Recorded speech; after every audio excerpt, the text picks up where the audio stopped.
c'est un signe prophétique pour cette église. J'aimerais rapidement qu'on ouvre nos Bibles. Nous sommes dans Actes des Apôtres. Acte 16, quelqu'un a dit, l'apôtre aime beaucoup Acte 16. Yes. Il y a tellement de richesses à puiser dans Acte 16. Acte 16, je suis content de te voir, Philémon. Ça me fait plaisir de te voir. Quand tu es là, l'onction pour la fin. Acte 16, on va lire à partir du verset 22, je préfère, jusqu'au verset 30.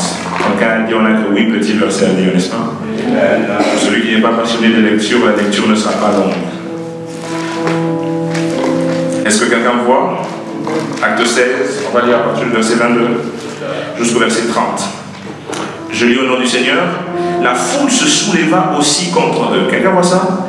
Et les prêteurs ayant arraché leurs vêtements ordonnèrent qu'on leur batte des verges. Après qu'on les eut chargés des coups, ils le jetèrent en prison en le recommandant au geôlier de le garder sur nous. Quelqu'un souligne le geôlier.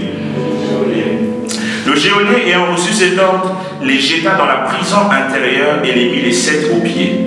Vers le milieu de la nuit, Paul et Silas priaient et chantaient des louanges à Dieu, et les prisonniers les entendaient. Tout à coup, il se fit un grand tremblement de terre, en sorte que les fondements de la prison furent ébranlés. Au même instant, toutes les portes s'ouvrirent, et les liens de tous les prisonniers furent rompus. Les prisonniers se réveilla, et lorsqu'il vit les portes de la prison ouvertes, il tira son épée et allait se tuer pensant que les prisonniers s'étaient enfouis.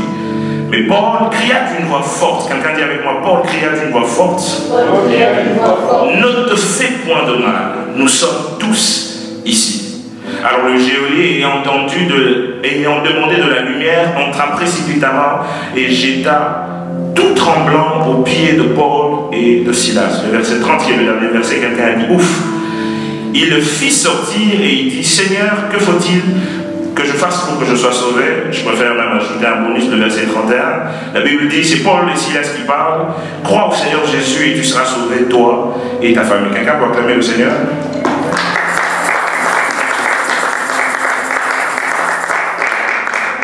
J'ai intitulé mon thème cet après-midi, ne te fais point du mal. Regarde ton voisin, dis-lui, ne te fais point du mal.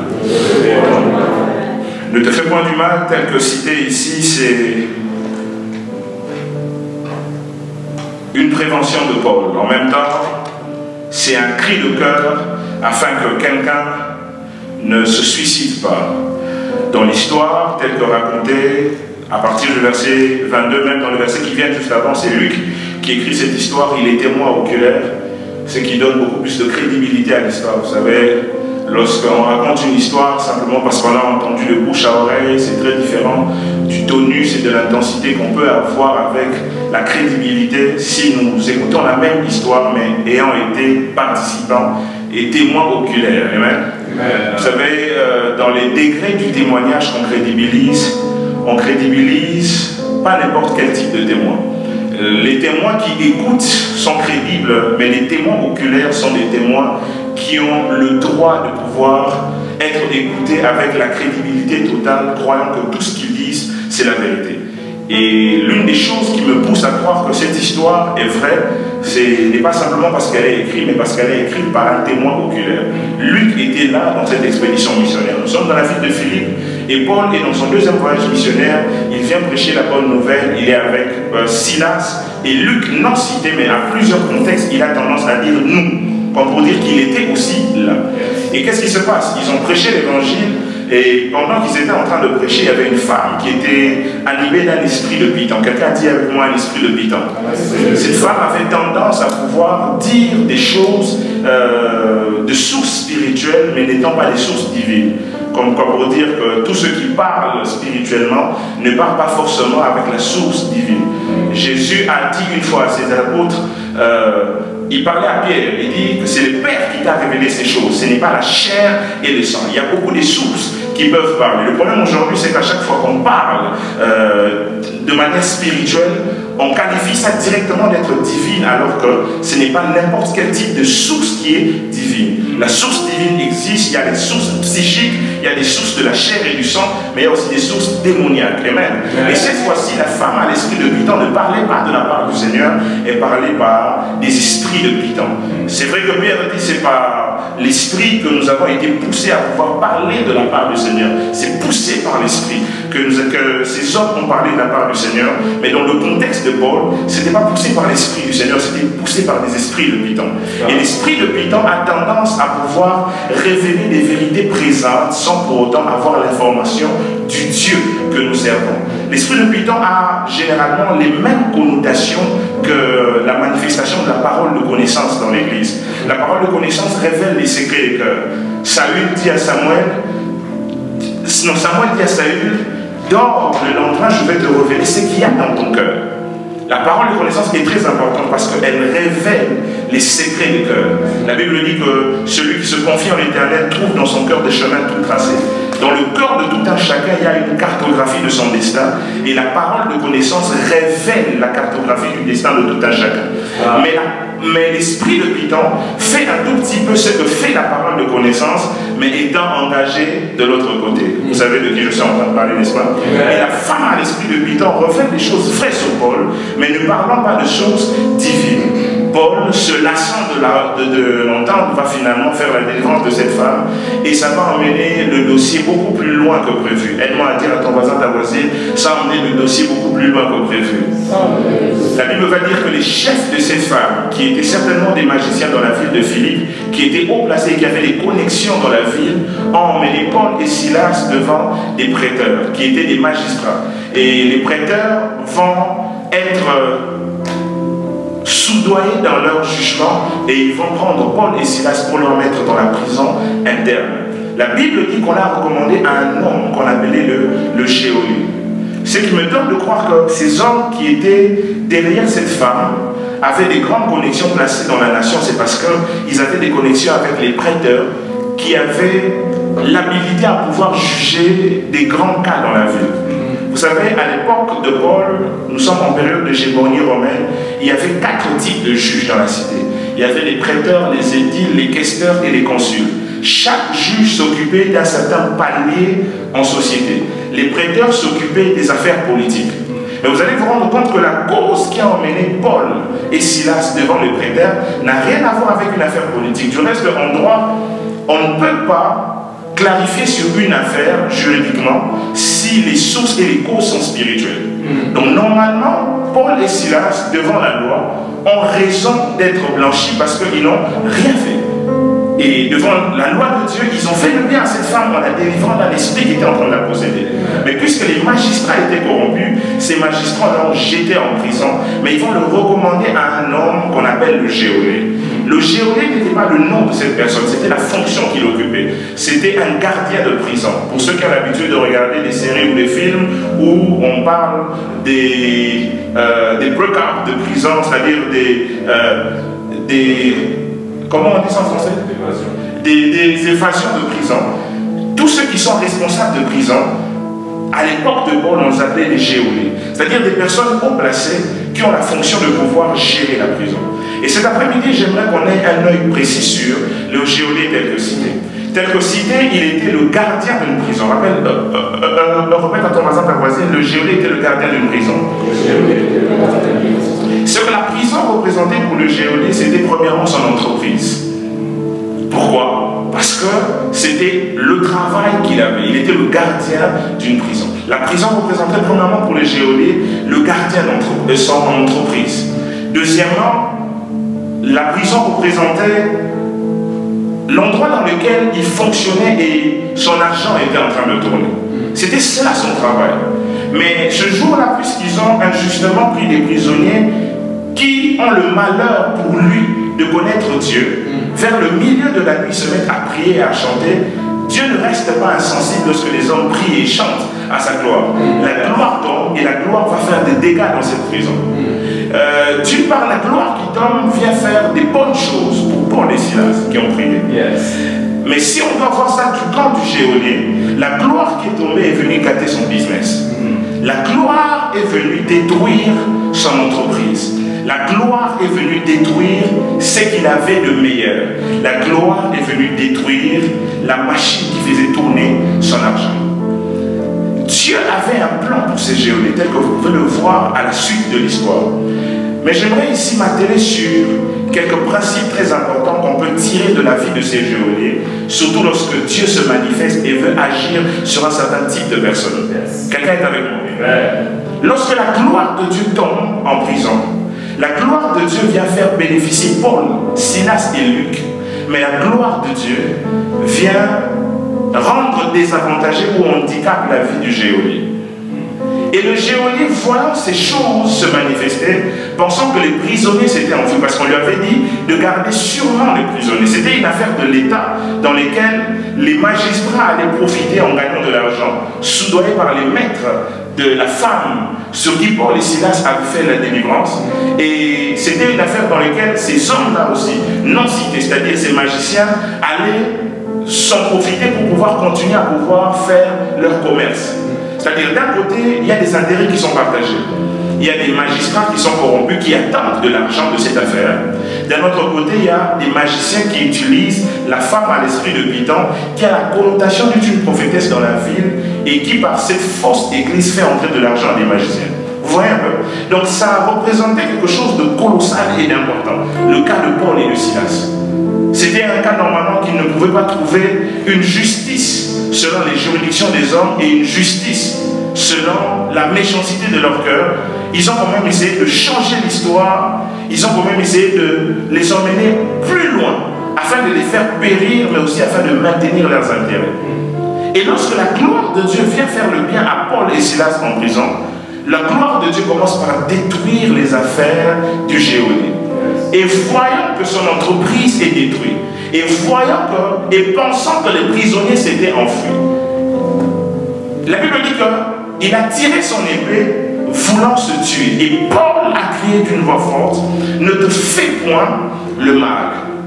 Lorsque Paul est en train de dire ne te fais point le mal, premièrement, ça voudrait dire qu'il fallait que le geôlier comprenne que la perte de certaines choses était prophétique pour lui. Il y a des moments comme ça où on a tendance à se faire mal à soi-même lorsqu'on a la conscience de perdre quelque chose de précieux. Vous savez, l'homme est un être qui a tendance à se faire du bien lorsqu'il voit que tout tourne à sa faveur, mais il peut automatiquement commencer à se faire le mal à lui-même lorsque tout tourne à sa défaveur. Et vous savez, Dieu, quelquefois, dans le processus qu'il a avec nous, en marchant avec lui dans la foi, il a quelquefois la capacité à pouvoir nous arracher ce qu'il y a de plus précieux pour nous faire comprendre certaines choses et pour nous emmener dans les choses précieuses qu'il a prévues pour nous.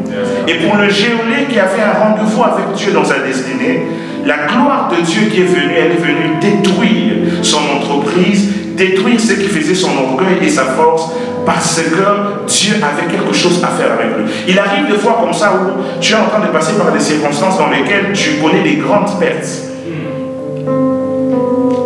Mais laisse-moi te dire cet après-midi que les grandes pertes quelquefois sont prophétiques. Voyant son entreprise être détruite et pensant que tout le monde était parti, il a voulu se faire du mal. Il y a certaines personnes qui ne se font pas encore le mal parce qu'ils ont la conscience qu'il y a encore des gens autour d'eux qui les soutiennent. Quelqu'un est avec moi? Lorsqu'il voit son entreprise être détruite, ne sachant même pas d'abord que c'est la gloire de Dieu, il arrive, il constate les dégâts.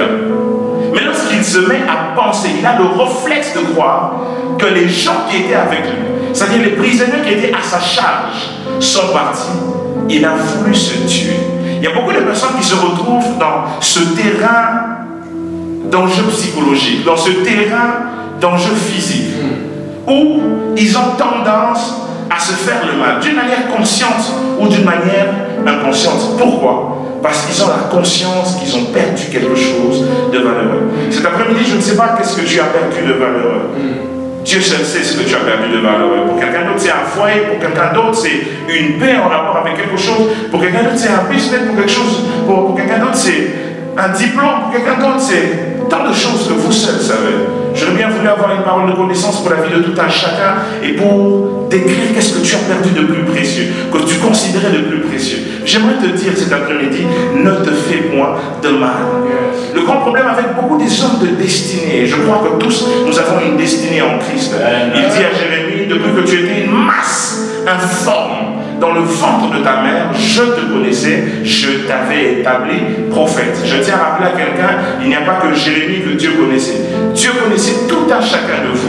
Dieu connaissait tout un chacun de vous lorsque vous étiez des masses informes dans les ventres de vos mères, et il avait déjà établi une destinée pour vous. Le grand problème avec des personnes que Dieu a établies, avant même qu'ils aient la conscience de leur établissement, c'est qu'ils ont tendance à s'auto-faire le mal à eux-mêmes lorsqu'ils ont la conscience de la perte.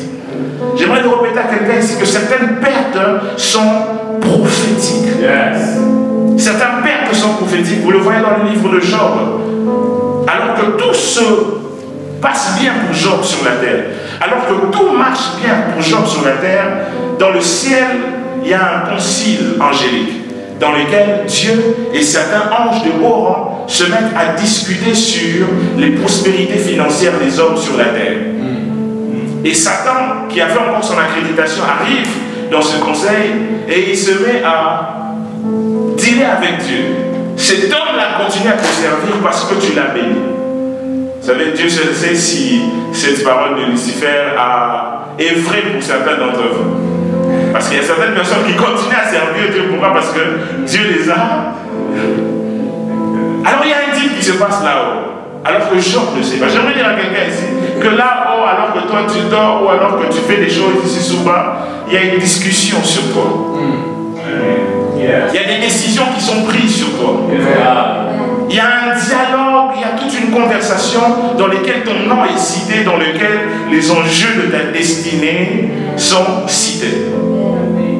Et Dieu va dire, ok, touche à tout ce qu'il a, mais ne touche pas à sa vie. Et qu'est-ce qui commence à s'enchaîner dans la vie de Job? Le matin, il se réveille, il y avait un ulcère sur lui, de la tête aux pieds. Et non seulement ça, il y a une succession des malheurs. Il perd ses biens, il perd ses possessions, il perd ses propriétés, il vient même à perdre ses enfants. Et le pire, c'est que pour Job, c'est le même jour. Quel jour triste. Je ne m'imagine pas en train de vivre un tel jour. Je m'imagine, c'est vrai, en anticipant prophétiquement vivre un jour de malheur. C'est normal.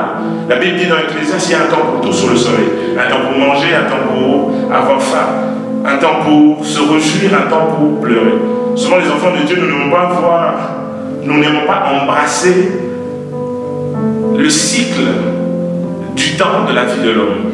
Nous n'avons que des choses bonnes lorsque nous voyons notre marche avec Dieu, mais nous ne voyons pas les choses négatives qui vont arriver. Il y a certaines choses, malgré ta capacité à servir Dieu, que tu ne peux pas empêcher que ça t'arrive. Par exemple, la mort d'un proche. Vous êtes conscient que vous allez tous mourir, mais vous n'anticipez pas la mort de vos proches.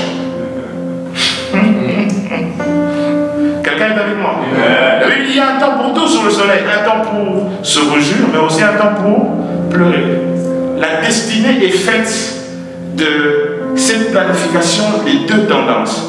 Une tendance bonne qui nous réjouit, mais aussi une tendance qui peut nous frustrer.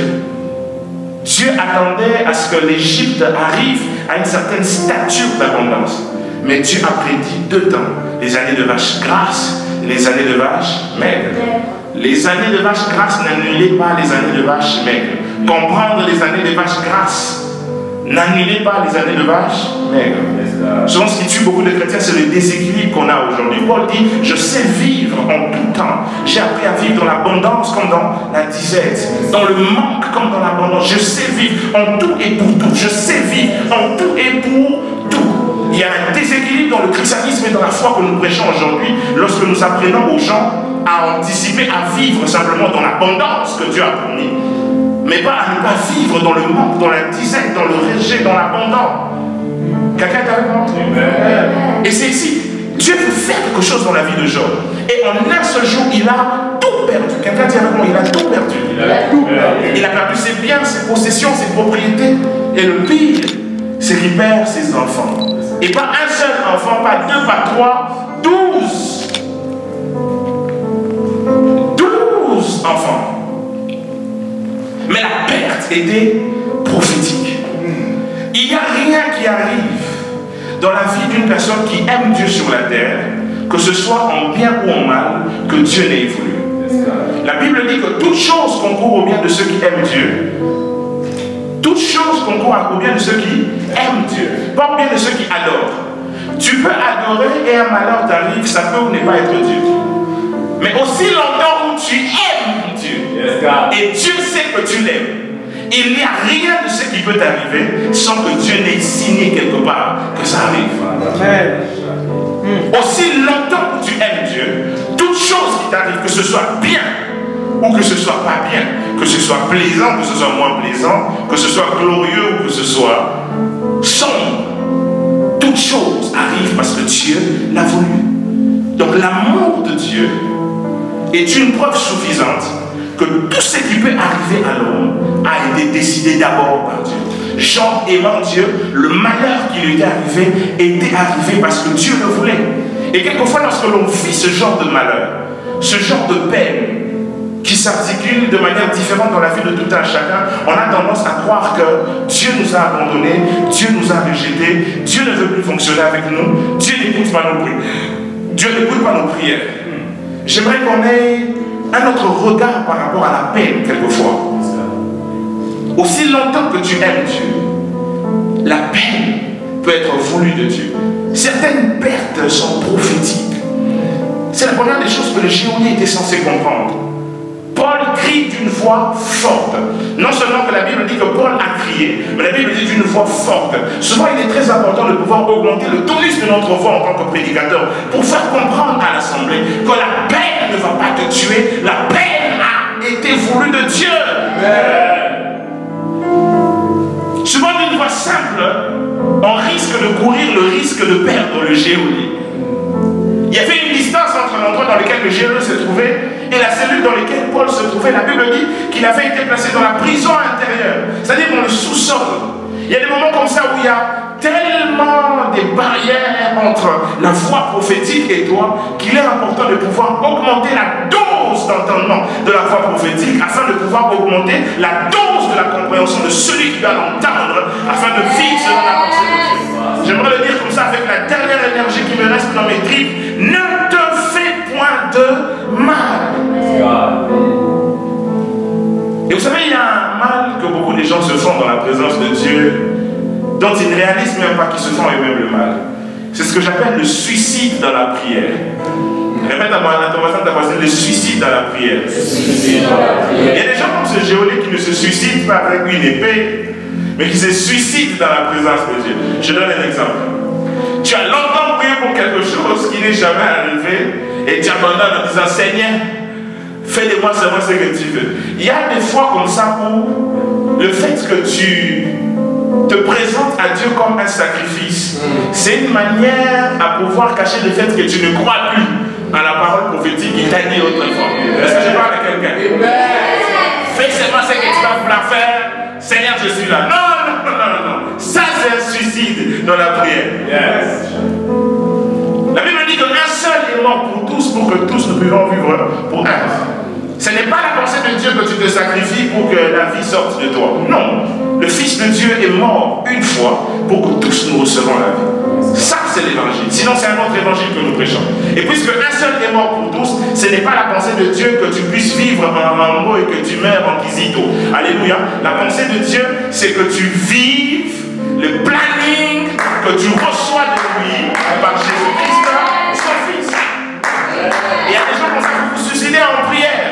Vous vous suicidez dans la pensée de Dieu. Tu ne crois plus en Dieu, alléluia, mais tu caches ça par un prétexte. Seigneur, prends-moi, prends ma vie comme une offrande. Alléluia. Dieu n'a plus besoin de ta vie comme offrande. L'offrande de la vie de son Fils a suffi pour t'avoir.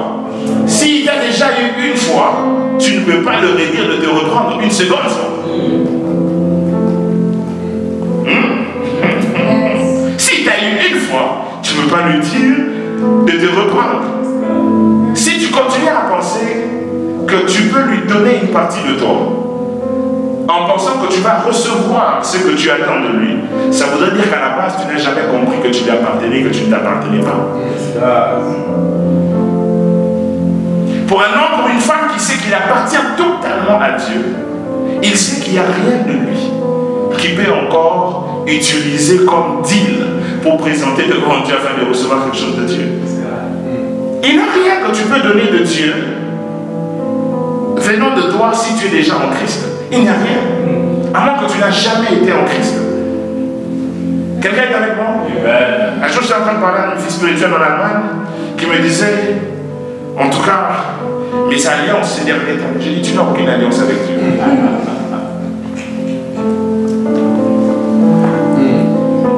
Tu n'as aucune alliance avec Dieu. Tu as des vœux. Tu n'as pas d'alliance. Il n'y a qu'une seule alliance que nous avons avec Dieu dans cette dispensation. C'est l'alliance que nous avons avec Christ. Il est le médiateur entre Dieu et les hommes. Il est l'auteur de notre foi, le consommateur de notre foi. Si nous avons des alliances personnelles avec Dieu, alors nous avons cru pour rien. Et si nous n'avons cru pour rien, alors la croix est inutile. Si la croix est inutile, alors le sacrifice est inutile. Si le sacrifice est inutile, alors la venue du Fils de Dieu était inutile. Mais puisque cela n'est pas inutile, puisque nous n'avons qu'un seul médiateur, puisque nous n'avons qu'une seule personne qui nous a fait entrer dans cette alliance de la grâce, alors personne n'a une alliance avec Dieu à part l'alliance qu'il a avec Christ. C'est Christ qui a une alliance avec Dieu et nous sommes dans cette alliance avec Christ. Au-delà de cela, personne n'a une alliance avec Dieu. Maintenant, nous avons peut-être des vœux. Il y a des gens comme ça, vous avez des vœux que vous avez fait à Dieu, vous avez laissé une alliance. Si je ne me coiffe pas, Seigneur, dans ce mois de l'année, je ne veux pas me coiffer. Ça, c'est toi, c'est ton vœu. Ce n'est pas une alliance. Quelqu'un est avec moi? C'est comme à l'époque, je connaissais un prophète là qui ne se posait pas les dents dans une certaine période de l'année, je ne sais pas pourquoi. Et il avait ça son alliance. Amen. Et il évitait les prophéties face to face. Parce que les gens avaient tendance à tomber, non pas à cause de l'onction, mais à cause du gaz toxique qui sortait de sa bouche. Quelqu'un est avec moi? Donc certaines pertes sont prophétiques. Rappelez-vous de Paul qui est en train de voyager avec ses amis quittant Césarée, allant à Rome. Alors que ça fait plusieurs jours qu'ils ne voient même pas le soleil. Alors que ça fait plusieurs jours qu'ils sont dans le périple, le vent contraire est en train de frapper. Héraclion, un des plus menaçants vents de l'histoire de la Bible, est en train de frapper. Pendant plusieurs jours, ne sachant pas où ils sont, ne sachant pas quelle heure il est, ne sachant pas quel jour il est. La Bible va dire qu'ils ont décidé de pouvoir jeter quoi? Les cargaisons du navire, afin de pouvoir alléger le navire. Quelqu'un se rappelle de l'histoire? Ils ont connu une très grande perte. Mais la perte était prophétique. J'aime ce que l'ange dit à Paul, alors qu'il se retrouve dans cette caverne, dans ce bateau qui les emmène vers Rome. Il dit, tu vas perdre aucune des personnes qui voyagent avec toi. L'ange n'a pas dit que tu vas perdre aucune chose que tu as. Parce que le ciel sait que pour arriver dans certaines destinations, la perte de certaines choses est inévitable. Mais la perte de ta vie est évitable. La perte de ce que tu as est inévitable. Il est inévitable que nous allons d'une rive à une autre rive sans perdre certaines choses avec Dieu. Dieu nous garantit qu'il va maintenir notre vie, mais il n'a pas garanti qu'il va maintenir tout ce que nous avons à l'instant où il nous parle. Il y a certaines personnes ici, vous êtes là, vous m'écoutez ce matin, cet après-midi, même ceux qui sont sur Internet, vous avez perdu certaines choses. Vous n'avez peut-être plus le même statut que vous aviez autrefois en société. Oui, c'est aussi une perte. Vous n'avez peut-être plus le même nom, le même renom. Oui, c'est une perte. Vous n'avez peut-être pas la même célébrité. Oui, c'est une perte. Vous n'avez peut-être pas le même nombre de serviteurs comme Job. Oui, c'est une perte. Vous n'avez peut-être pas la même somme d'argent que vous aviez autrefois en banque. Oui, c'est une perte. Mais cette perte était pour un but. J'aimerais dire à quelqu'un ici qu'il y a encore une histoire avec Dieu au-devant de toi. J'aime Paul qui dit, j'ai fait une chose, oubliant ce qui est en arrière et me portant sur ce qui est en avant, et je cours, je cours, je cours, je cours. Aussi longtemps qu'un homme vit, il doit avoir la même attitude de pouvoir courir et avancer. Hier est resté ailleurs, aujourd'hui est un nouveau jour. Quelqu'un est avec moi. Paul dit, ne te fais point le mal. Il y a des gens qui se font beaucoup de mal eux-mêmes. Ils se font beaucoup de mal par des soucis, ils se font beaucoup de mal en cherchant à vivre de la nostalgie. Je connais des gens comme ça qui vivent de la nostalgie, qui les moments de gloire passée. Paul dit, je fais une chose, oubliant ce qui est en arrière. Ce qui est en arrière, il n'y a pas que son caractère païen. Il y a aussi ses gloires, des prémices dans le ministère. Il dit, j'ai oublié ça. Et me focalisant sur ce qui est en avant. Je prie que le Seigneur aide quelqu'un ici à pouvoir s'adapter à des nouvelles saisons. Je prie que Dieu donne à quelqu'un ici la puissance et l'habilité à pouvoir s'adapter dans les nouvelles saisons. Chaque saison requiert une certaine mentalité, de certaines habitudes. À chaque nouvelle saison, il y a une perte d'habitude, mais aussi une acquisition des nouvelles capacités. Lorsqu'on est toujours en arrière, je connais les Congolais comme ça. Quand on était au Congo, mais ça fait 15 ans, 20 ans, 10 ans que vous avez quitté le Congo. Mais vous avez toujours la mentalité du Congo et du Congo. Quelqu'un est avec moi? Tu as du mal à faire avancer certaines personnes comme ça. Tu as du mal.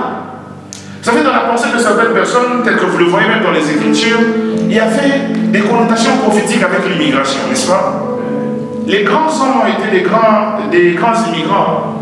Jésus, Moïse, tous les grands hommes de Dieu dans la Bible. Ils ont connu la vie de la diaspora. Et à chaque fois que Dieu a permis une immigration, c'était toujours pour l'acquisition d'une certaine science. Israël ne pouvait pas devenir Israël en tant que peuple, simplement par Jacob, qui était déjà devenu Israël de par le nom, s'il n'allait pas en Égypte pour acquérir la science. Il y a des moments comme ça où Dieu a déjà changé ton identité prophétique.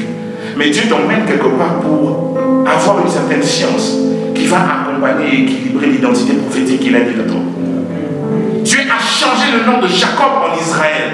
Mais le changement de nom ne suffisait pas pour pouvoir vivre pleinement les acquisitions de l'identité prophétique qu'imposait ce nom. Il a fallu que Dieu emmène Israël en Égypte. La Bible dit que Moïse a été enseigné selon la sagesse des Égyptiens. Il y avait une connaissance pratique de la gestion d'une nation que les Égyptiens avaient, que Dieu voulait communiquer à son peuple. Et ils ont passé 400 ans pour qu'ils soient formés en tant qu'une nation. Il y a des personnes comme ça, vous avez la connaissance de ce que Dieu attend de vous. Connaissance d'un nouveau nom. Et surtout lorsque Dieu vous appelle d'un nouveau nom, certaines personnes ont toujours tendance à changer le nom directement. Tu es né avec le nom Célestin, mais tu as mis Célestin Moïse. Comme moi aussi, je suis né avec le nom de tout ça ensemble, mais j'ai mis Paul, tout ça ensemble. Ça c'est moi. Amen. Je suis arrivé en France un jour, quelqu'un m'appelle apôtre Paul. Comme j'ai dit, et j'ai réfléchi 3 fois. On fait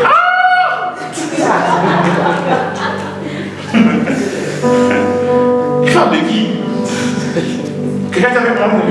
Mais ça prend du temps, ça prend du temps. La perte est inévitable. Il y a des gens comme ça qui se suicident avant le temps. Rappelez-vous de Jacob. Son nom est déjà Israël.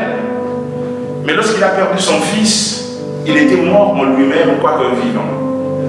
Et le jour où il a vu que Joseph vit et qu'il a vu les chars qu'avait envoyé son fils pour l'accueillir au portique de l'Égypte, la Bible dit qu'il s'est réveillé en lui-même, que son esprit reprit vie.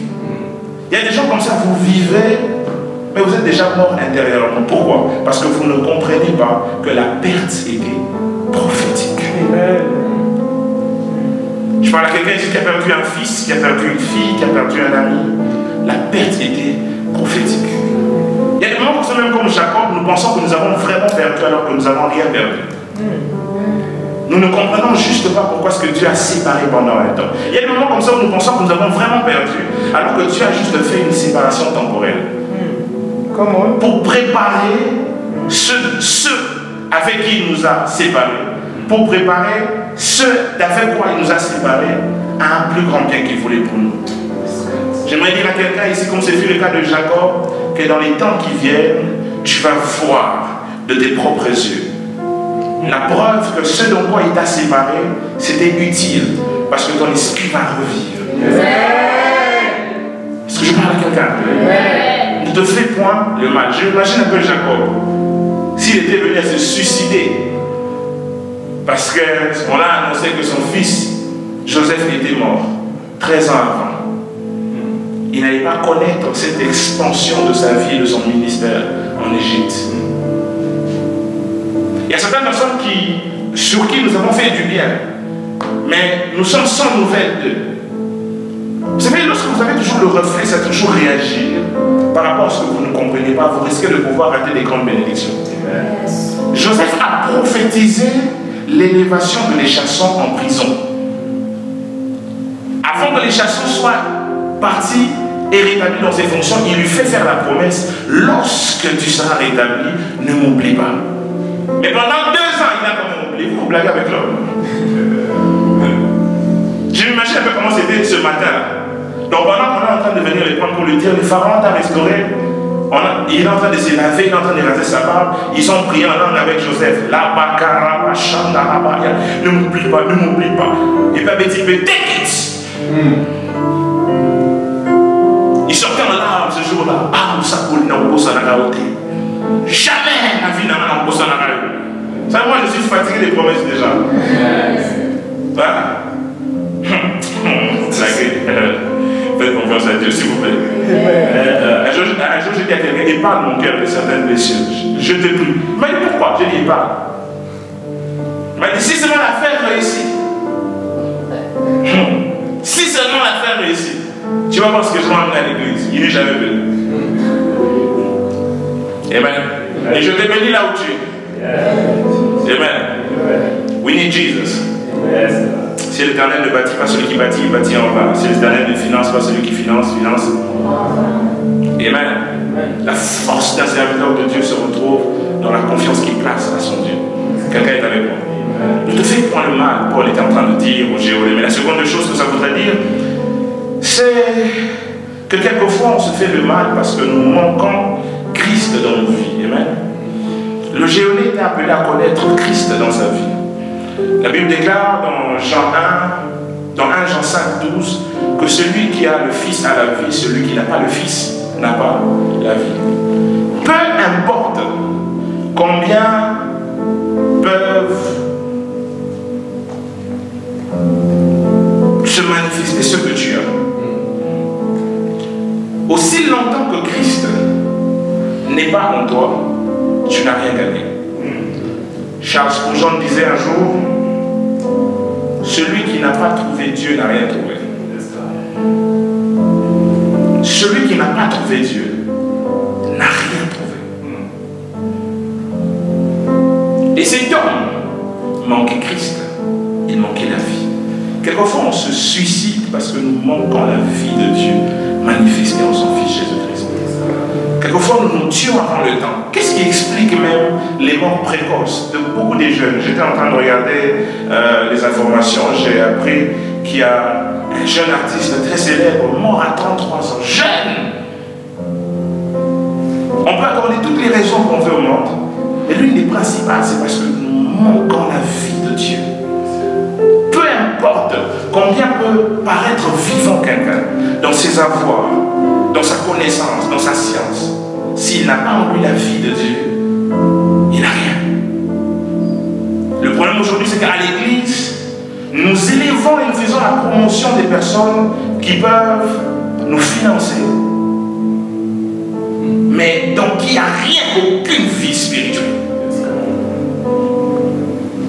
Aucune vie spirituelle. Et nous avons même pour icône des hommes célèbres connus, mais qui n'ont aucune vie. Paul dit: je prêche la sagesse de Dieu, sagesse parmi les parfaits. Pas la sagesse de ce monde, ni la sagesse des chefs de ces siècles. L'expression chef de ces siècles est aussi traduite dans la version d'après par la sagesse des célébrités mondaines.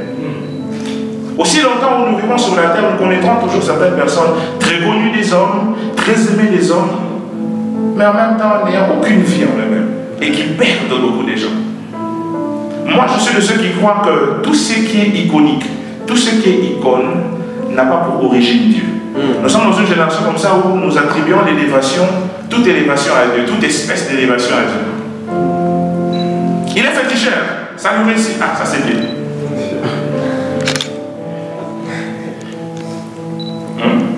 Oui. C'est un voleur. Mais il vole bien. Mais c'est la grâce. Amen. Il est dans la rose croix. Mais vous pensez c'est quoi? C'est la grâce. C'est une manière folle de définir les choses. Amen. Celui qui n'a pas Christ n'a pas la vie. La vie est dans Christ. Et beaucoup de gens se font beaucoup de mal dans la vie parce qu'ils n'ont pas Christ.